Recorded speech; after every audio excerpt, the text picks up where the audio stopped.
So, welcome to Northern Powerhouses, our business success stories series of interviews, where we discuss with local business leaders their backgrounds, their successes, their challenges, and what's really driving them forwards. And this morning, I'm delighted to have with us Lewis Sellers, who's CEO at IDHL Group.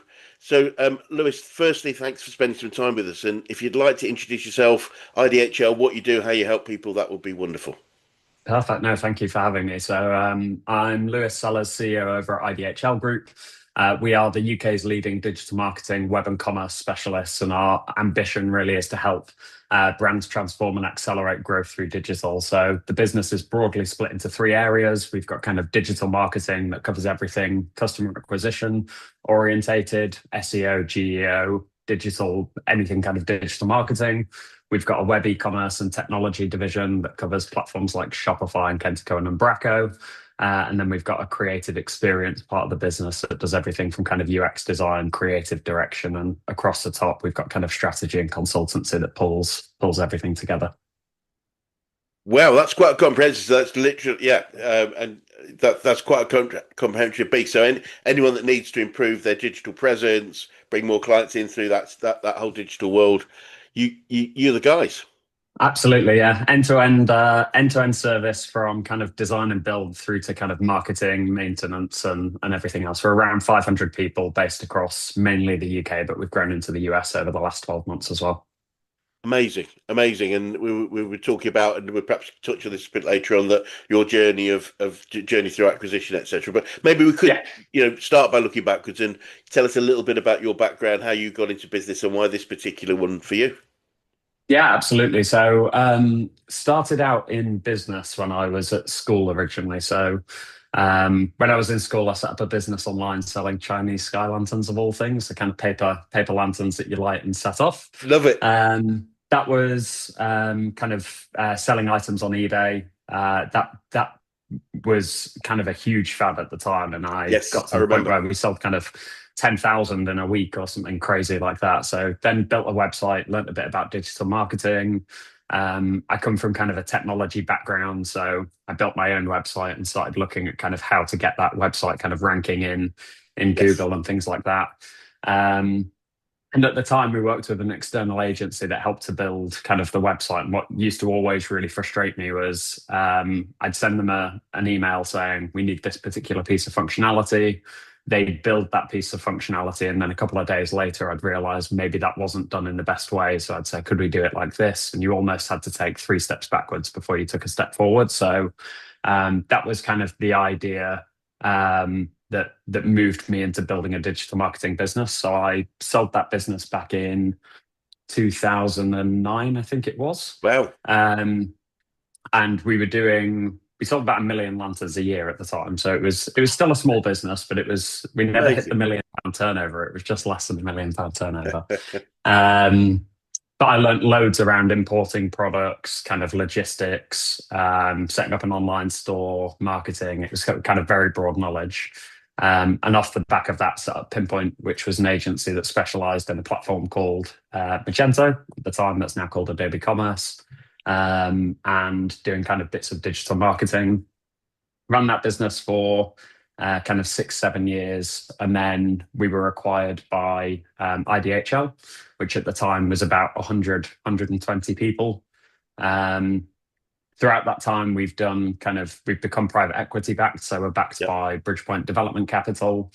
I was part of the team that kind of sold the business at the time and then took over as one of the, I'm kind of fast forwarding through a few steps here, Yeah. but Yeah. took over as the MD of our web division Yeah. a couple of years ago. The business has gone through kind of a series of acquisitions over the last few years. And then last year took over as CEO. So IDHL has been going about 25 years. As I say, we're about kind of 500 people or so, quite diverse in terms of kind of the product offering and everything we have. Yeah. But it's been a journey with lots of learnings and kind of lumps and bumps and largely very positive over things. But Yes. yeah, definitely a good learning curve.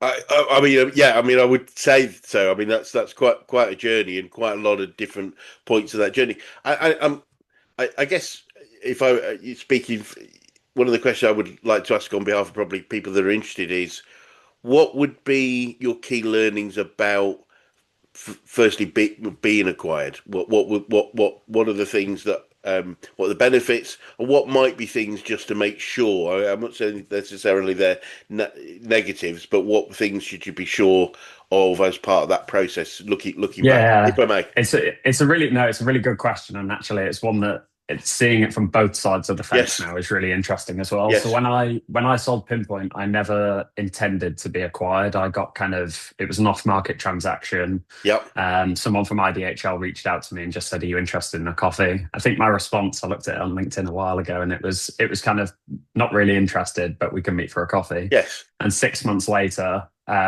we'd done a deal, and we were kind of working together on that side. And I think the key learning from my side is you have to, whoever the founder is that is selling, so I guess myself in that situation or anyone that we're buying, it's really key to know whether you are in it for the long term or whether you're in it just to kind of exit at a certain point. And I think the yes, transparency and the communication is really important up front. yes, So when I sold, I always knew that I wanted to be kind of part of a group for a long period of yes, time. I always knew that eventually I wanted to become the CEO of that group.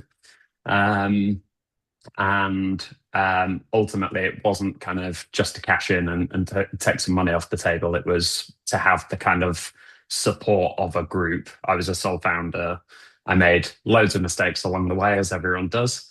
And I guess part of the benefit from my side was joining a group who could help me kind of make less mistakes, leave us to focus on what we were good at, which was building kind of Magento and Adobe websites for people, and take away some of that strain of kind of operational things like recruitment and HR and um, legal and yes, finance and governance and all that side of yes. things. So that was, I think, cultural fit with the companies is probably the number one thing, and just kind of open transparency on that side.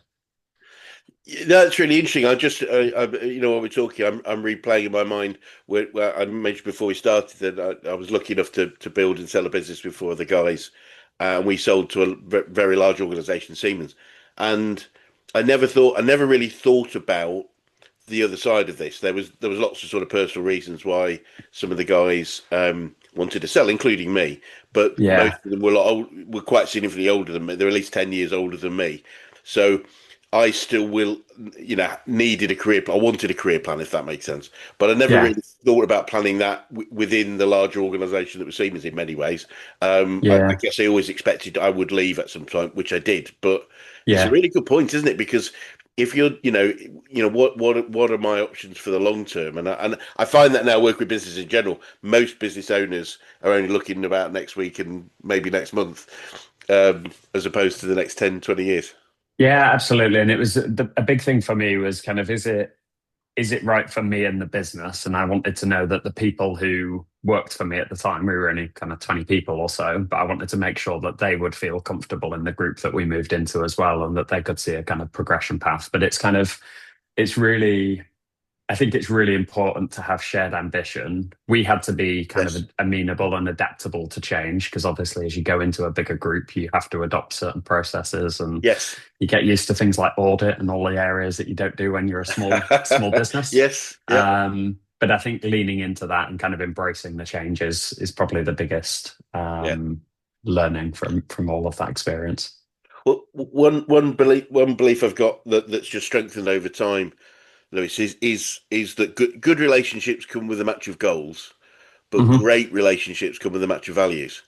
Yeah, And yeah. and and how important would you say in this process for anyone that was even thinking about it?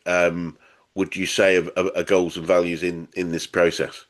Yeah, I think it's completely. I think that is a huge part of the whole thing. I'm very much a fan of kind of surrounding myself by other people that are passionate and have kind of the same kind of goals, values, aspirations. Kind of my strategy with hiring people has always been to hire people that are passionate around what they do. So when we were looking for developers, you would be looking for developers that are basically writing code in their spare time. Doesn't matter whether it's in the technology that we were working on, but their Yes. ultimate kind of passion and everything was doing that in their spare time.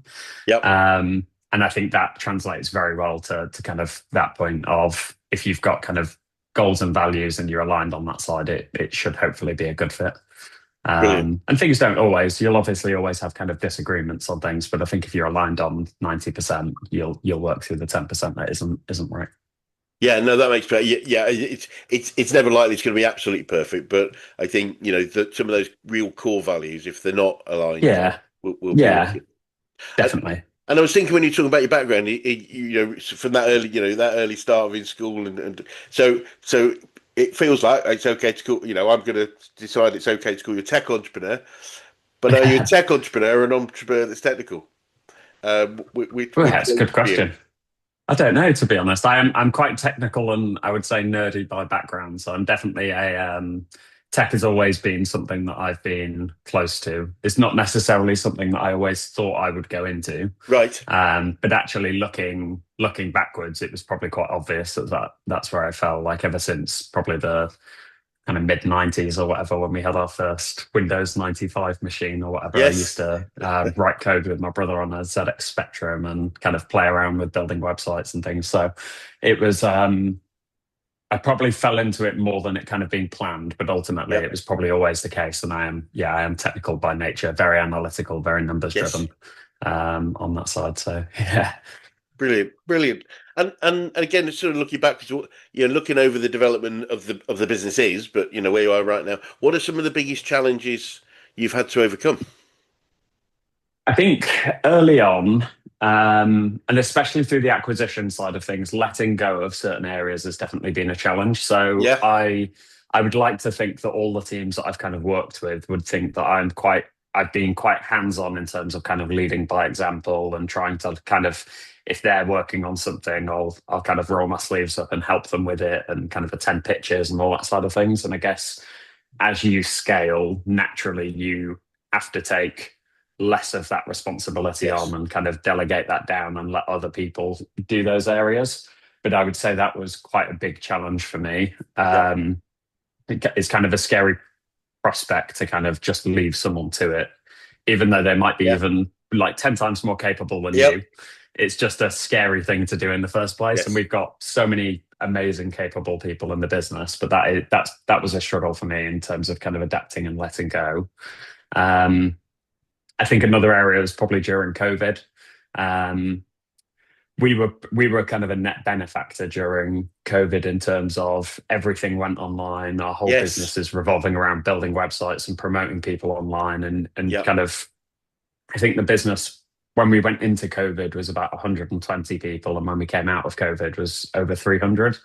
Wow. Wow. Um, and we went through a lot of growth during that time, but we struggled with kind of hiring people as quick as the demand was there, and we resorted to things like outsourcing and trying things on that. That didn't. I mean, look Yeah. back in hindsight, it's wonderful. It didn't work out, Yeah. and that kind of had knock-on effects with our internal team, which then caused problems, and then it was kind of rebuilding from there. So I think that was a that was a big setback for the business, and I guess then you have to almost rebuild again from Yeah. that side. So not the most enjoyable experience, but I think you learn from these things, and you know what to not do next time. Absolutely. As long as we learn something, then it's a win. I think Yeah, it's really, exactly. really Yeah, important to yeah. consider that. In fact, I was reminded of our founder. He's a very successful guy, and one of the things he told me a long time ago, which has always stuck with me, was he believed he was successful as he was because he'd made more mistakes than anybody else he knew. Yeah, I'd completely agree with that. I think Yeah, that it's all right to make mistakes. I think it's good to make mistakes as long as you're not making the same ones multiple times. You should learn absolutely, from them quickly. absolutely. But yeah, you should. I mean, if you get everything, you're never going to get everything right. I think it's a pipe dream. So I think that you'll always get things right, really. So I yeah. I think it was a learning for me. There was a couple of things when you were talking. One was, again, take me back to my first business. It was going because I was trained as a software engineer many years ago. Mm. Couldn't do a line of code anymore, totally different stuff. But Yeah. I do remember the identity shift of moving in or being off asked to move into a non-technical role, Yeah. and knowing and the fear that I had at the point, because knowing that my skills would probably degrade within probably 6 months. I mean, Yeah. literally, Oh, it is. Yeah. The rate of change in that area is yes, incredible. it Like I've always been kind of an average developer, but the people that are coming through now, some of them are absolutely unbelievable. Some of the team Yes, members that we have and the rate of change and AI and everything else coming in, it's unbelievable. absolutely. Uh, the challenge we do find in many businesses is that whole idea of letting go. Yeah, Um, and what we typically find is, I always say to people, you can get to a certain size of business and success of business with a few, you'll have been through this already, but quite a long time ago, but a few good people in sheer blood and guts. Just yeah, lots of people working really, really hard.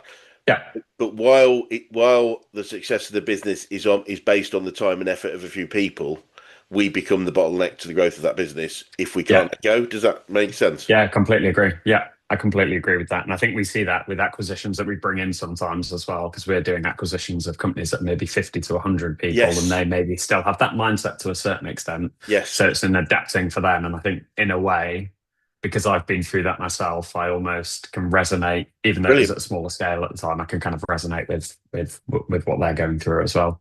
I, Um, I would imagine that's really helpful to the people that you're speaking to know that you've been through that process. yeah, yeah, Because that yeah, the empathy that you can create of, look, yeah, I felt a bit like that when yeah. this conversation happened.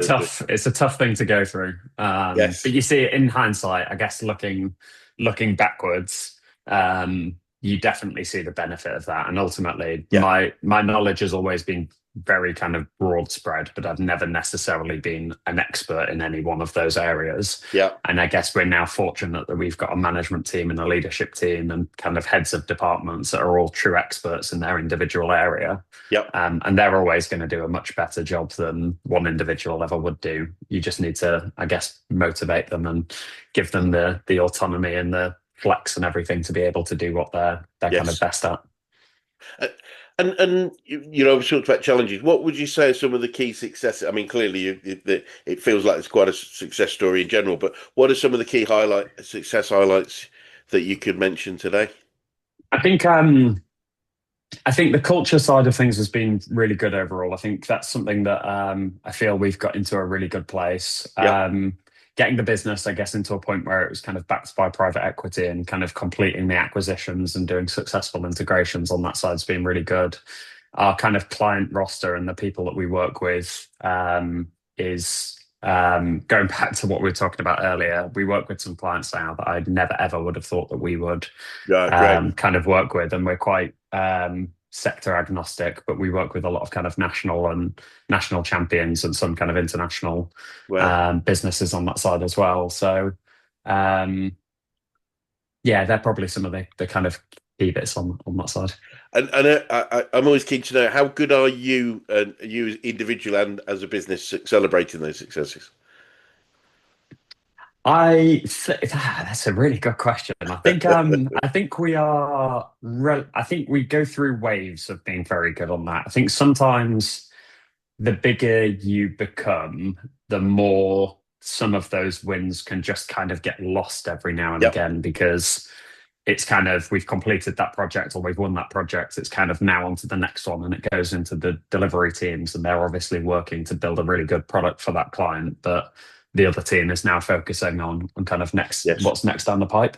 Um, we do monthly huddles now, kind of we do group wide monthly huddles and we have separate divisional huddles as well. And we have a Brilliant. team spotlight section within there that is specifically around kind of wins. So that might be project go lives, results that we've generated for clients, kind of promotions within the team. Yeah. We celebrate people that bought their first house or kind of Oh, passed brilliant. their driving test or things like that. So we actively try and do that. I think you can always do more. But I think we've come a long way on that side. No, it sounds great. I often find entrepreneurial people and entrepreneurial businesses are often focused on what's next rather than at least spending a Yeah, little bit of time. It's something we do with all the people we work with is we get together every quarter and make sure there is at least something to yeah, celebrate. Because definitely. the other reason I think it's quite important for at any level in a business is celebration. I believe celebration builds resilience.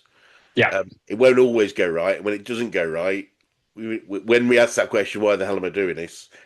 If oh well, because we did that, and that happened, and if we haven't done that, then sometimes the answer isn't as good as it could be. Yeah, and I think sometimes you can focus on the negatives too much. So if a Yeah. project hasn't necessarily gone to plan, you focus on those, and the teams can just hear about kind of the negative situations rather than the kind of hundreds of successes that happen. So Yes. yeah, I'd agree with that. I think you can sometimes focus on the wrong areas and not kind of give everyone a pat on the back and celebrate the successes enough. We've definitely tried to make a step change on that over the last kind of year or so, and I do think we're relatively good. Yeah. Also, No, it's all someone good. will watch this and send me a message and say, no, no, we're not. No, it's all good. It's all good. I Yeah. mean, it's a very British thing not to celebrate, I would suggest. So Mm, I do think it's one of the parts of our culture that yeah.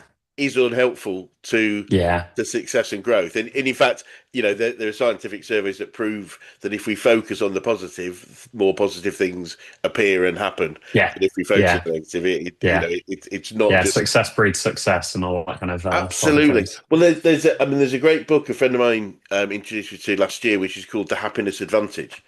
Yeah. And it very much talks about scientific evidence of why a positive, happy environment it's something we all sort of know, but Yeah. it's amazing how often we don't have those and Yeah. then expect high performance. And it's just saying high Yeah. Yeah. performance comes from happiness. Yeah.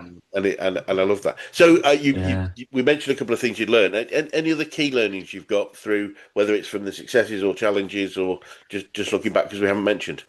Yeah, I think main thing for me is culture is everything. And I guess to that kind of the happiness index side of things, if you build a happy and a motivated team, they're going to absolutely smash it. And if you do go through Yeah. some challenging periods, they'll kind of carry you through that period and kind of work on it. I think Yes. big learning for me is it's okay to fail as long as you don't make those mistakes multiple times. Absolutely. Um, and I think learning just around things like data, we're a very data heavy business in terms Yeah. of kind of all the metrics that we um, track and everything else. But that's something that I've always been relatively good at data. But I think coming into a group, we're on another level to what we were as kind of Yes. an independent. And I think that is something that is completely invaluable to being kind of more proactive and confident with decision making. Yeah. Um, and almost to just distill things to something that's really simple. I think Yes. sometimes you can overcomplicate things, but when you have data in front of you, you can make very simple, rational decisions. And generally, the things that are the most simple are the most effective. Yeah, I really could agree. In my experiences, we do a lot of work with clients on the difference between beliefs and evidence, Yeah, and belief is what we believe to be true in with the absence of evidence, but the evidence is often there. So it's like when someone yeah, says, "Oh, the economy's, the economy's failing." Well, what's the evidence of that? If there is yeah, evidence, we might need to do something. Or clients aren't buying at the moment. What's the evidence of that? yeah, Well, we haven't actually had that much sales activity recently. Well, okay, yeah, maybe we should look elsewhere. And it just yeah, undermines that because unfortunately most beliefs the human condition, most beliefs tend to be negative, as we've already sort of spoken about. So, and if we're driven by negative beliefs and fears, then, we're probably not going to be as successful as it could be. So, yeah, data and evidence is so important to just support you. completely. Um, Yeah, it's fun. I think the biggest one I found over time, and I don't know if you've ever experienced this, Lewis, at all, but one of the things we introduced to businesses at an early stage is a cash flow forecast. Most businesses yes, don't yeah, have. They're just looking at the bank balance. No, cash flow forecast. Let's have at least 3 months, whatever. And the challenge with the cash flow forecast, by nature of you put typically only the invoices you've got in place but so that might go out 2 or 3 a couple of months or three but you put all the expenses in for the year, so by dint of that nature it has to go negative at some point. yeah, So you get somebody will put that together. Oh my God, oh my no, we're going to no, we haven't allowed for the sales pipeline and all the activity we yeah, do, the yeah, marketing we do. But yeah. it's amazing how people's. That's why we don't do cash flows too far in the future because people are Yeah, naturally start to worry off the back of it. It's yeah, yeah, I mean it's a really good point. And the opposite side of that I think was a big change for us was when we started putting revenue forecasts in place and we could see that our demand was kind of outpacing the capacity we had in the team. great, And historically, we used to look more at kind of reactive hiring or hiring at yeah, the point the work was almost there. which then means obviously you've got to bring someone in. It might take them 3 months to get up to speed. Whereas being able to see further down the line Yeah, and proactively get on top of your capacity was such a big change yeah. in the business. And it's really simple, but the It, simple things are the most effective. Yeah, yeah, no, I do. I'm familiar with that too, yeah, I think it's funny because it's sort of, if we weren't talking about human resources, people, if we wanted to sell £1 million worth of baked beans, we sort of need to have Yeah. ordered £1 million worth of baked beans, and it's Yeah. just it's managing that. I think the rule of thumb we used to use, well, we still use, but we often is hire people when you can half afford them Yes. rather Yeah. than when you can. If you wait till you fully can afford them, it's probably too late. It's Yeah. It's good. It's a good phrase that. just as a Yeah. rule of thumb, Very it's good like, well, phrase. if Yeah. because the other half they should make up with the work they do. Yeah. No, it's fascinating. So I think you're aware we're a business coaching organisation, Lewis. So I'm keen Yeah. to know who the best coaches you've worked with, whether that's business, sport, or life in general. Who's had the biggest impact on you? Yeah. I think I've probably had, so the original founder of the business, Dennis, I learned a lot from him just in terms of kind of the way that he has kind of built and structured a business. He's someone who he's very good at simplifying complex situations and Brilliant. taking them back down to basics. When he's a non-exec director for the group still on that time, but he's no longer kind of actively Yep. within the business. There was another CEO that took over in between kind of Dennis and myself, who was a very different style of kind of CEO to Dennis. Again, learned a huge amount from him. Brilliant. And I would say that I am definitely kind of more confident and a better CEO seeing kind of two very different styles and two different ways of working. And I've kind of got my own, it's probably made me more confident in making my own decisions that Yes. maybe were different to how Dennis originally ran the business, Yep. but equally, yeah, just learning from both sides on that side, which is really good. I've also worked with a guy called Aid Lingard, who's from a kind of a consulting business. He's a non-directive coach, so his aims are kind of, I guess, more to kind of pull the answers out of you and Oh, kind of that's talk through things. And he's been great just for kind brilliant. of working through different situations and helping me kind of manage um, different kind of challenges.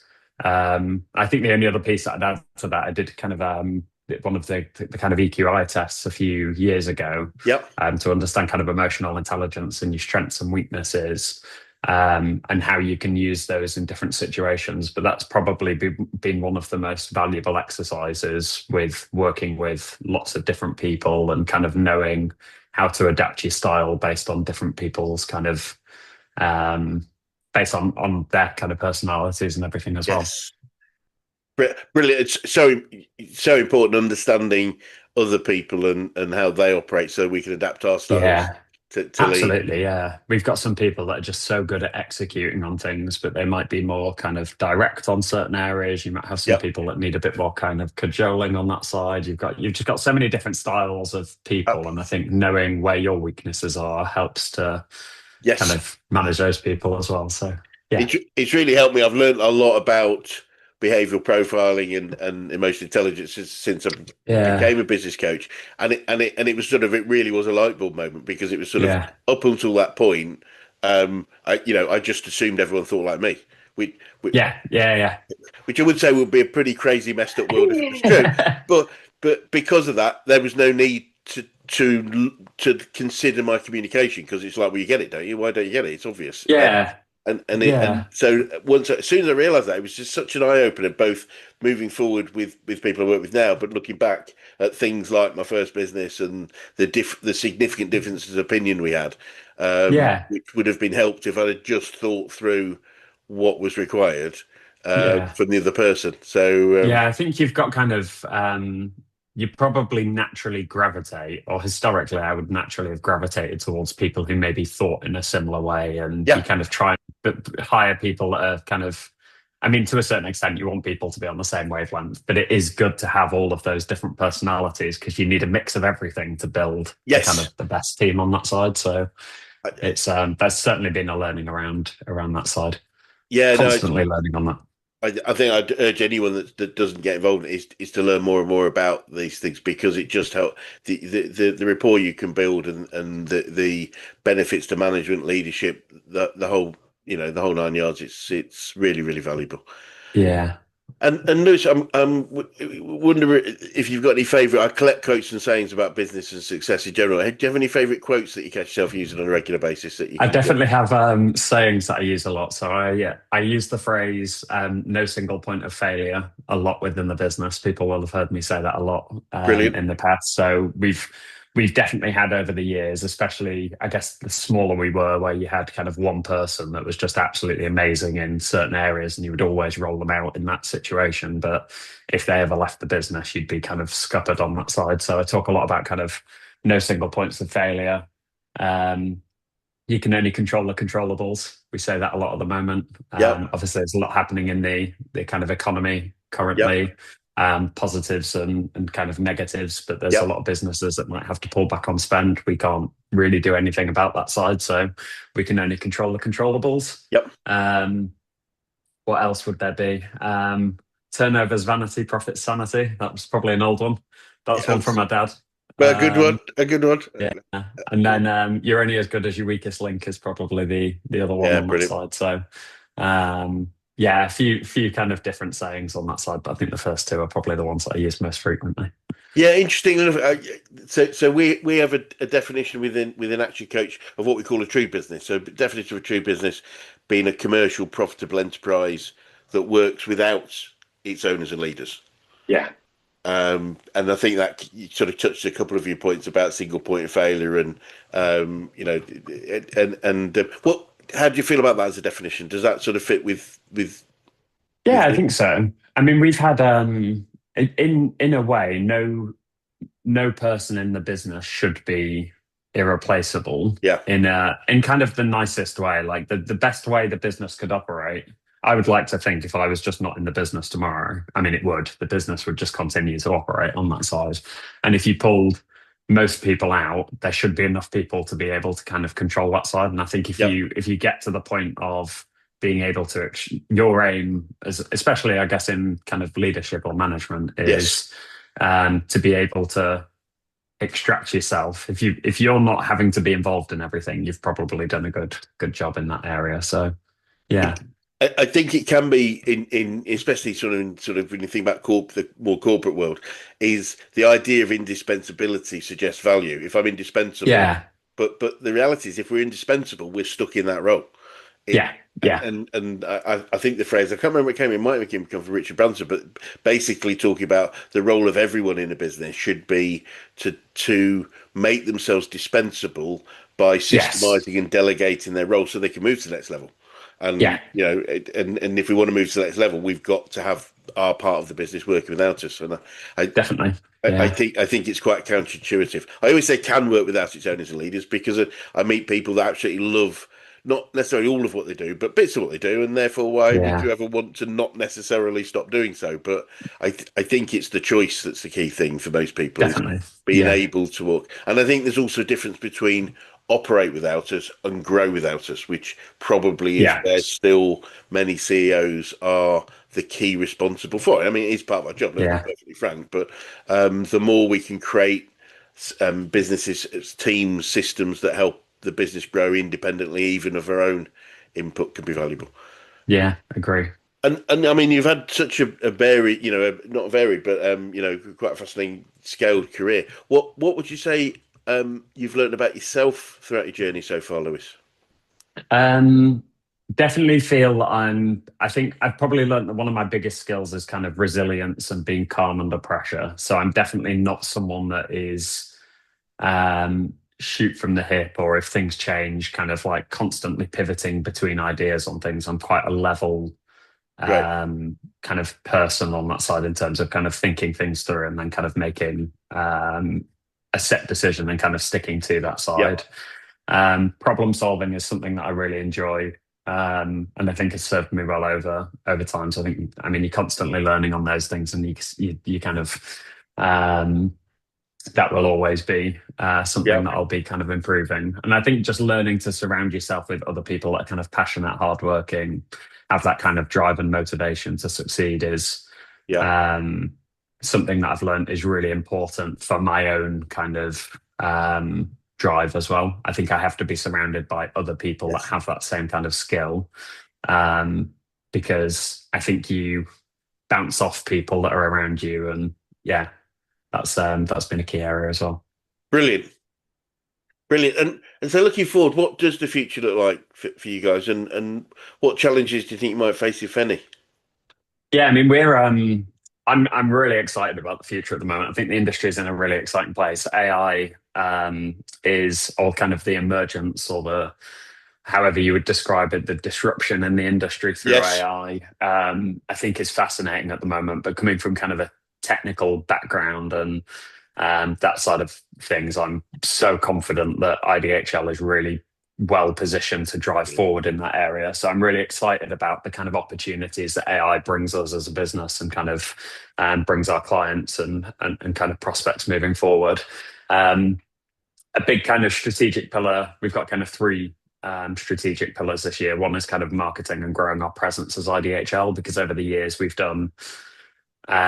acquired multiple businesses and we ended up with lots of separate brands. So Pinpoint, the agency that I founded, no longer exists as a brand. That was kind of Right. rolled into IDHL. But IDHL is kind of this mid-sized company now that not loads of people have heard of. So we've got a big drive on marketing. Yes. Yeah. The second part is kind of AI and technology, and we've got loads of work going on. We're putting 1.5 million into that this year.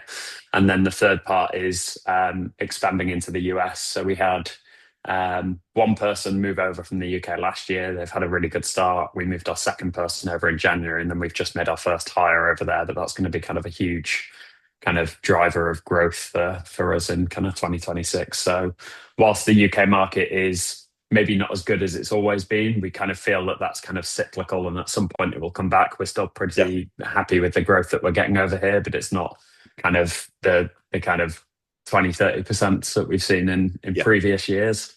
So the US is kind of a big push, but yeah, very very kind of excited for the future on that side. Brilliant. Brilliant. And final question, what would be the best advice you'd give an 18-year-old you if you could go back in time and do that?